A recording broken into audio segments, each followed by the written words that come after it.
We have several people want to speak to the issue of divestment or environmental responsibility, and some want to speak relative to the renaming of buildings on the campus, D.D. Hall being one of those. And Mike is here, Riley, who would like to speak, Professor Riley, who would like to make some remarks relative to investments in faculty and liberal arts mission of the university. So I'd like to just cluster these together, if we can. And I think Michael Riley, if we could start with you, that would be good. But I don't see you. Oh, we're here. Okay. And we know you, but please introduce yourself. And please just use the microphone. We have a trustee joining by phone.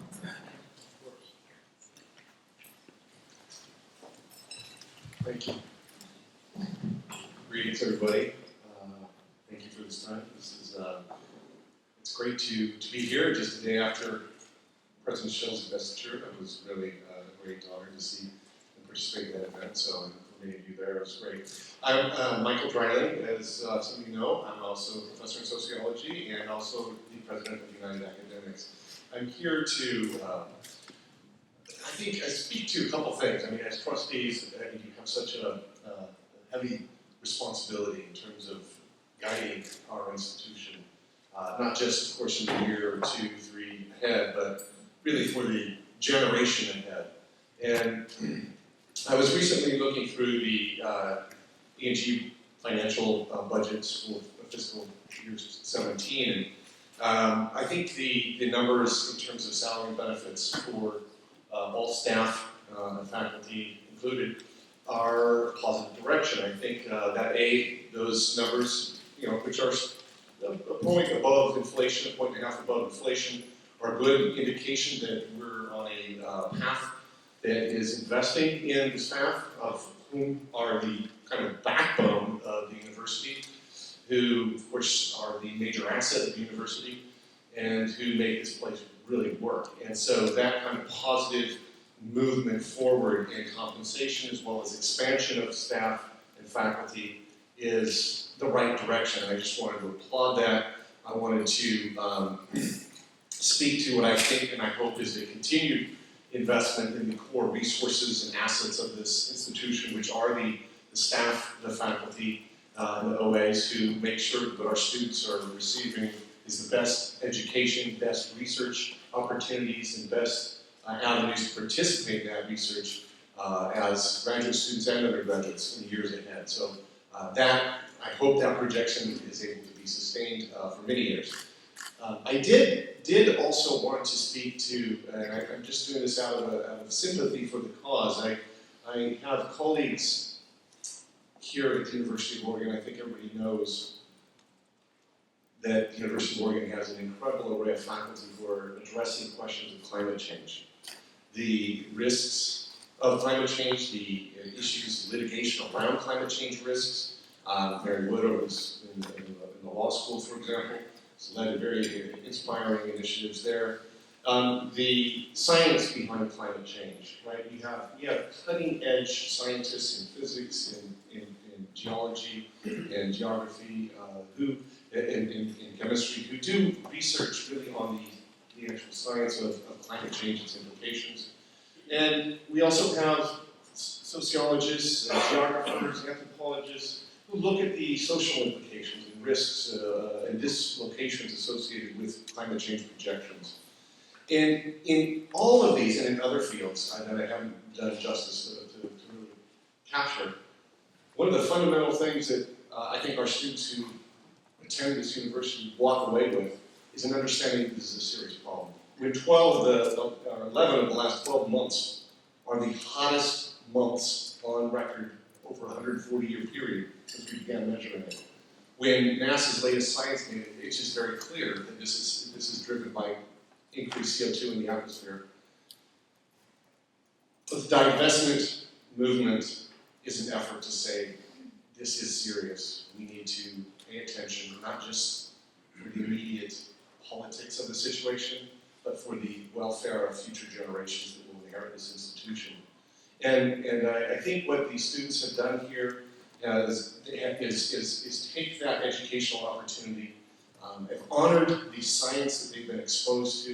I mean, some of the students that are active in the UO divestment campaign are science majors in biology and so forth. And really said, how can we begin to not just reduce our individual footprint, but to really make a difference institutionally? I'll wrap it up with that, I understand. And how do you do that? Where can you have voice? And so they're not just students who are getting a lesson in physics and chemistry and biology and sociology and geology. They're getting a lesson in civic life, civic participation, and how to make a difference in the world that they will inevitably inhabit. And so I really want to honor their effort, their voice, and their desire to present to you their concern about the way this institution can walk its talk. And I think that's what you're going to hear a little bit, but I wanted to speak to that too, the deep sympathy for the cause. So thank you very much, and have a great afternoon, everybody. So I think we're, thank you.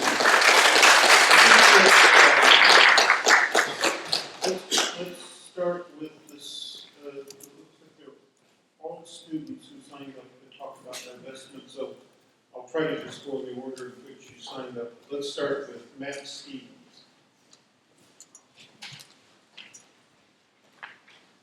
And please tell us where you are as a student, Matt. What year, what major? For sure. My name is Matt Stevens. I use he, him, his pronouns. I'm a sophomore in the Clark Honors College here at the University of Oregon. First, I'm environmental studies and a geography minor. So first, I'd like to thank the board for their time considering this important issue. We appreciate your concern, and we genuinely appreciate your willingness to listen to our voices. And one of the arguments that our group has constantly been presented with from both the UO Foundation and President Schill himself is that taking a stance on issues such as divestment opens up a slippery political slope and opens up other groups who can then ask, hey, you need to take a stance on this issue that are more political in nature. And while I appreciate the concern in preserving neutrality, in all fairness, this is not a political issue. This is a safety issue, and this is a human rights issue. As you all know, there is a scientific consensus that climate change is real, that it is happening now, and the effects are already apparent. In 2007, the Supreme Court ruled in Massachusetts versus the Environmental Protection Agency that carbon emissions have a big effect on overall human health. And already across the nation, we are seeing higher rates of childhood asthma, and especially underrepresented and marginalized communities. Additionally, record droughts in California, massive wildfires throughout the Pacific Northwest, and a dwindling snowpack in the Cascade Mountains are all indicative of effects of climate change. So, if this is not a political statement, then it is a safety issue and a human rights issue, and the university must fulfill its mission to provide a safe and nurturing academic environment to all students and to all future students.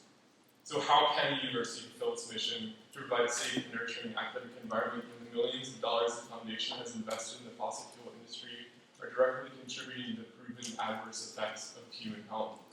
How can the university fulfill its mission to provide a safe and nurturing academic environment when the millions of dollars the foundation has invested in the fossil fuel industry endangers the overall well-being of the entire state and all of its citizens? How can the university fulfill its mission to provide a safe and nurturing academic environment when millions of dollars the foundation has invested in the fossil fuel industry has an inordinate impact on communities of color who make a vital part of its campus? This is not a political issue. Divesting from fossil fuels is a measured step that the university can take to protect future students, future faculty, and to foster an even better academic environment for all. There's a significant movement across the United States and the rest of the world in support of institutional divestment, and as you all may remember, in the 1980s there was a similar movement to divest all assets from South Africa and the brutal systematic apartheid implemented there.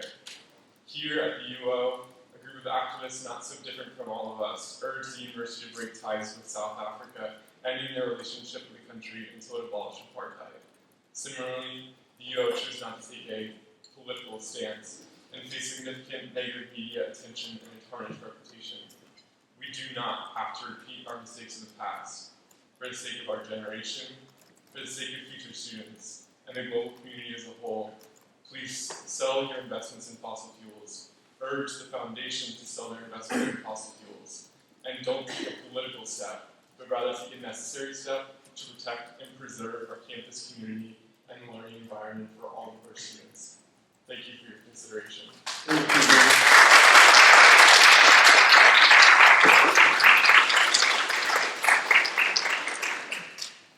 Thank you for your thoughtful comments. Next is, I'll apologize, is it Kaya Hatcher? Is that how you pronounce that? It's Kaya. Kaya. Well, I apologize, Kaya.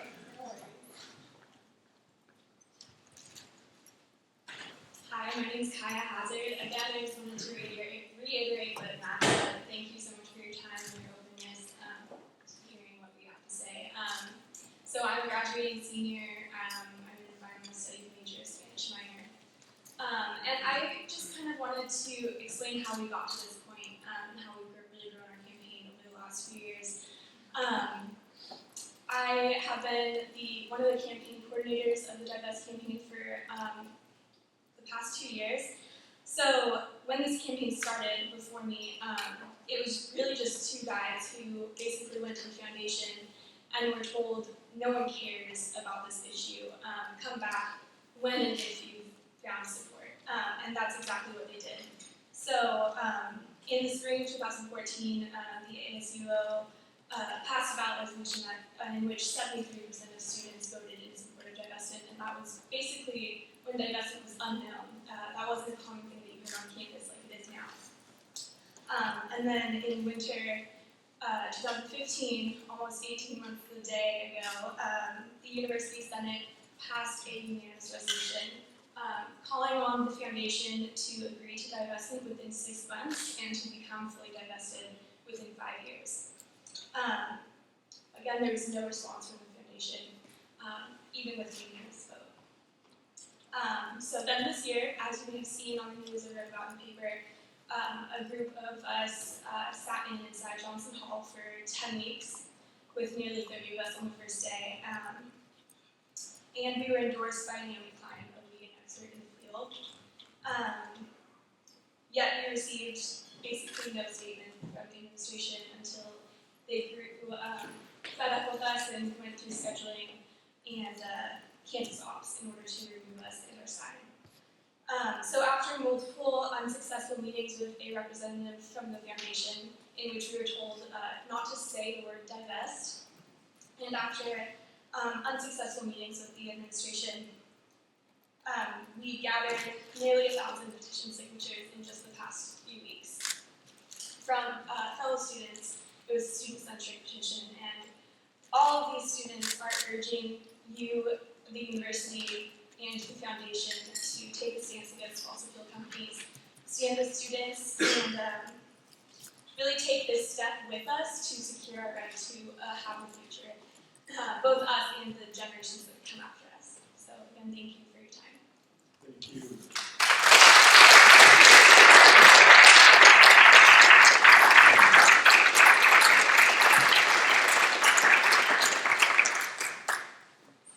And Joey,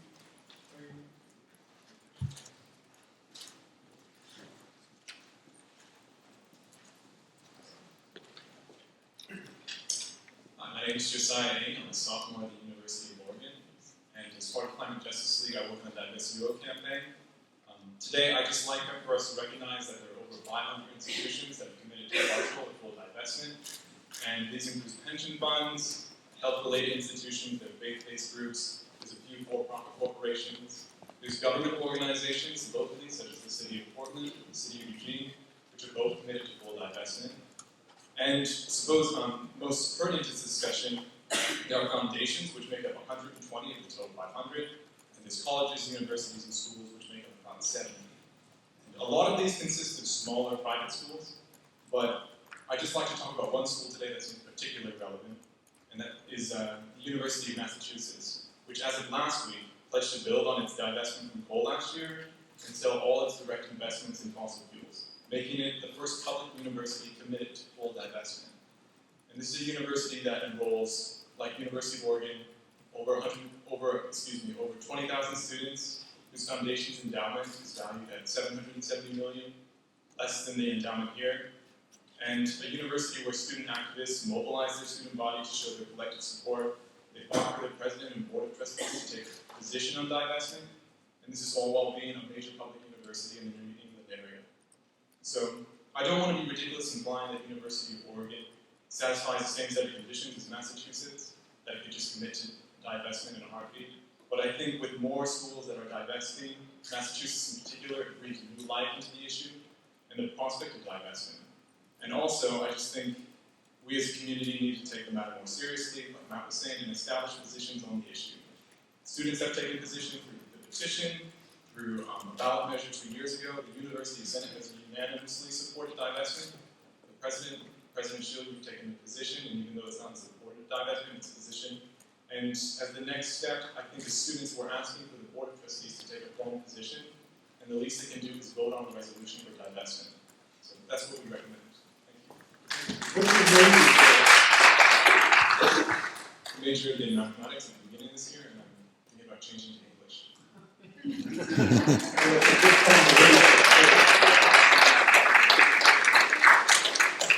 Okay. Is it Sahalan? Yes. Is that correct? Close? No, that's it. Okay.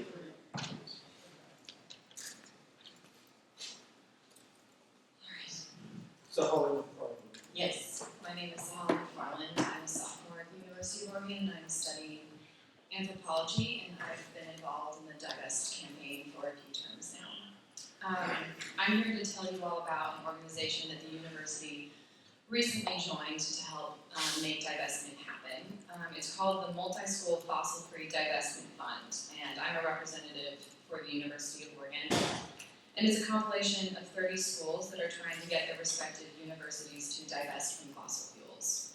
Basically, the fund is an alternative pool of money that alumni, students, faculty, and large donors can donate to instead of the university foundation if they don't want their money going into an institution supporting fossil fuel industries.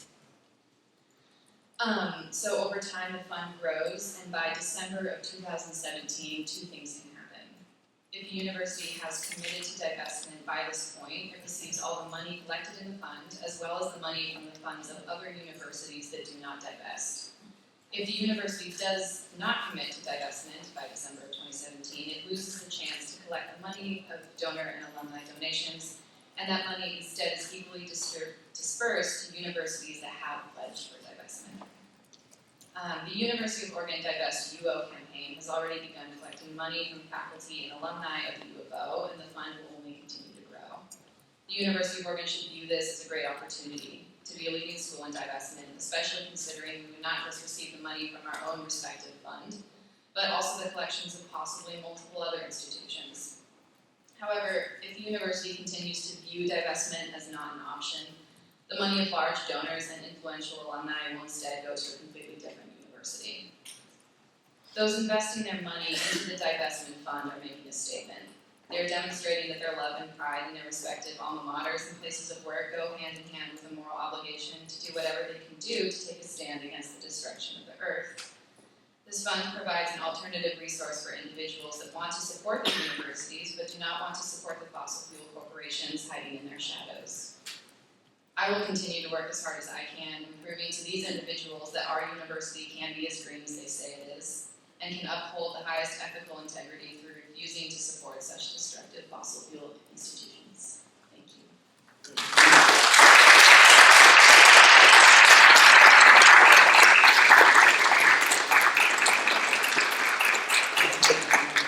Eric?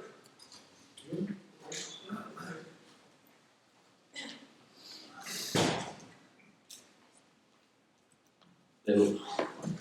Hi, my name is Eric Young. I'm a senior here at the U of O, set to graduate in a week, studying environmental science and biology with a political science minor. So I just kind of wanted to talk about kind of the balance between, this financial cost that divestment would pose to the foundation and then the university, countered with the benefits of divestment in terms of improving the university's image and also doing the right thing. So So in terms of the cost of divestment, when we met with the foundation, we were told by the CIO that approximately 0.5% of the endowment, which would equate to about $4 million of the 750, is invested in fossil fuel companies. Unfortunately, this number is all hearsay because the foundation is not, doesn't show us what they actually have. They're very in the dark with that. But even if this was the case, this is a relatively small amount of their total portfolio, but it's still, $4 million is still a substantial amount of money. But beyond that, the purpose of divestment is, the principle of, getting rid of investments that are, destroying the world. So in this case, or in the case of apartheid, even though, I don't know if people know the history, but the university was invested, right through the 80s. There was big protests on campus. Dozens of other universities, maybe even hundreds within the United States, went on to divest. The UO didn't, and that left a pretty big stain on the university's record, and I think justifiably so, because in hindsight, profit maximization in the face of supporting oppressive, segregated governments is not a good thing, and I think that the university's position on that was kind of shameful. Similar with fossil fuel investments, we can see where the trajectory of the climate science, but also the social trends are going in terms of divestments of other universities. We've already had, I believe the number is 49 or so universities last time I checked a few weeks ago that have divested or partially divested, most of those within the United States. Hundreds of other institutions and cities, Eugene, churches, the Vatican, the Rockefeller Foundation, to name one. So, if the Rockefeller Foundation started divesting, it's a little late for the UO to be, a leader on this, but they can still be, towards the front of the pack with regards to fossil fuel divestments. And, even if, you just want to look at this as a pure, financial, how do we grow the university and better its image, I think the writing's on the wall. The first university only divested about 3 years ago. It was 2013, I believe. And like I said, dozens have joined since. And, in 5 or 10 years, as the world keeps getting hotter and sea levels continue to rise and climate change becomes a bigger and bigger issue, I think the university is going to find itself in the position of, where it was in, 1989 or 1990 or so, when, everyone else had done their part, but the UO had just, been, lagging on the issue. So I think that, as a whole, if the UO was to do this, it would, be beneficial, even if you're not concerned about climate change, which I think is a pretty scary proposition. And I strongly encourage the university to consider divestment. Thank you, Mary.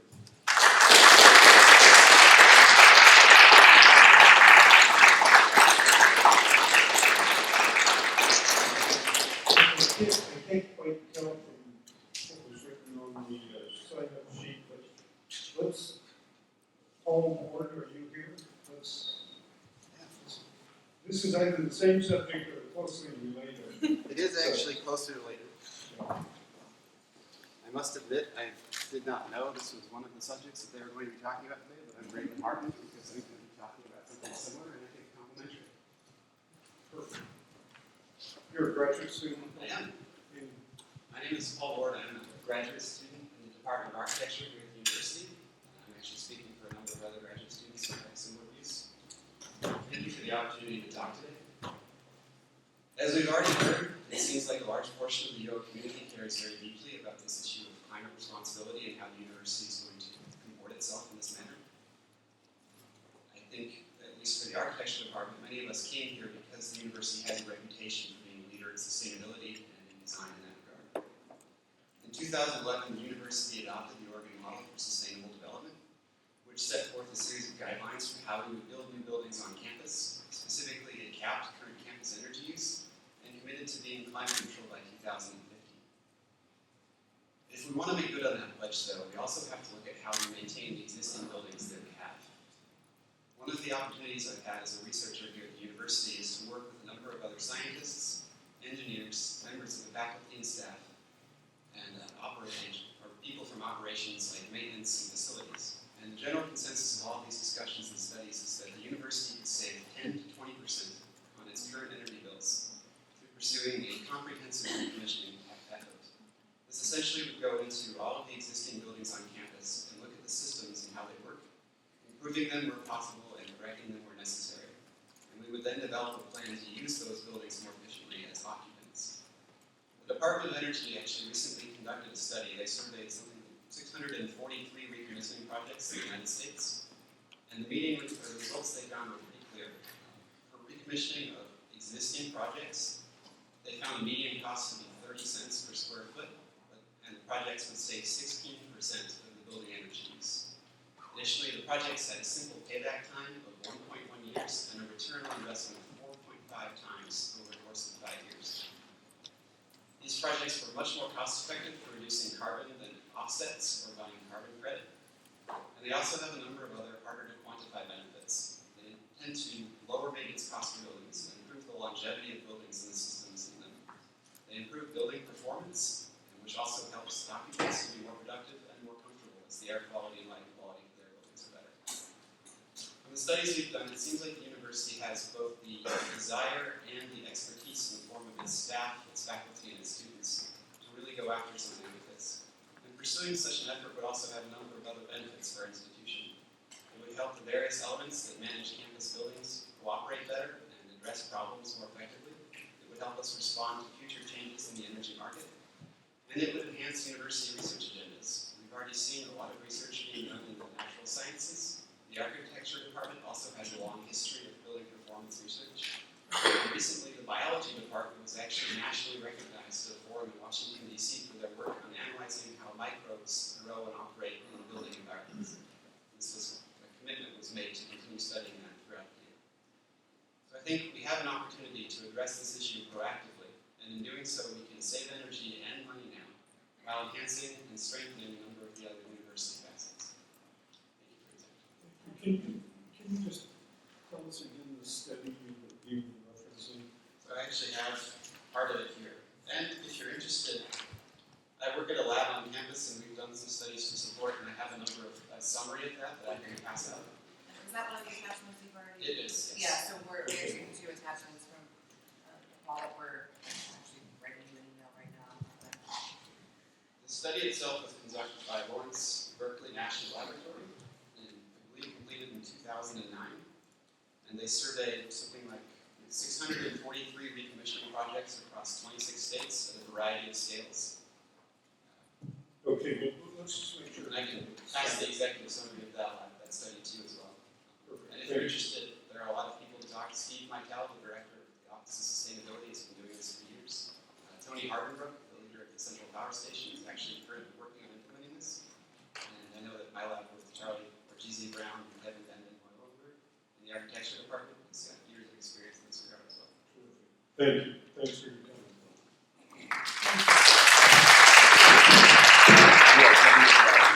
We'll close the public comment session, and let's.